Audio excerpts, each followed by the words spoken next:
आपको भी पापड़ खाना है और आपको बेलने की और बनाने की झंझट में से मुक्ति चाहिए तो ये रेसिपी आपके लिए है। हेलो एवरीवन, कैसे हो आप सब लोग। आप सबका मेरा इजी कुकिंग चैनल पे स्वागत है। आज हम बनाने वाले उपवास के लिए स्पेशल साबूदाना पापड़। इसके लिए मैंने 3 कटोरी साबूदाना लिया हुआ है। उसको अच्छे से 2 बार वॉश कर लिया है और पानी भर के पूरे रात के लिए मैंने सोक करने के लिए रख दिया है। दूसरे दिन सुबह मैंने एक 7 से 8 गिलास पानी डाला हुआ है एक बड़े से बर्तन में। उसके अंदर 2 से 3 चम्मच जीरा डाला है और स्वाद के अनुसार नमक डाल के उसको उबलने के लिए रख दिया है। आप इस बात का ध्यान रखना कि बर्तन थोड़ा बड़ा हो। अब इसके अंदर सोक किया हुआ साबूदाना डाला है और उसको थोड़ी देर के लिए 8 से 9 मिनट के लिए पकाया है, जब तक ये ट्रांसपेरेंट नहीं होता। ट्रांसपेरेंट होने के बाद गैस की फ्लेम बंद कर देंगे और हम थोड़ा सा उसको ठंडा होने देंगे 7 से 8 मिनट के लिए।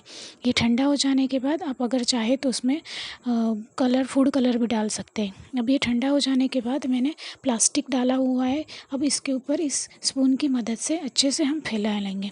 3 से 4 घंटे के लिए उसका ऊपर का जो लेयर है वो ड्राई हो जाएगा। उसके बाद हम इसको हर एक पापड़ को उल्टी की साइड से निकाल के फ्लिप कर देंगे ताकि वो दूसरी साइड से भी अच्छे से सूख जाएंगे। उसके बाद हम 2 दिन पूरी सनलाइट में इस पापड़ को सुखाएंगे। उसके बाद ये पापड़ कुछ इस तरह से दिखेंगे। आप देख सकते हैं पापड़ कितने अच्छे से ड्राई हो गए।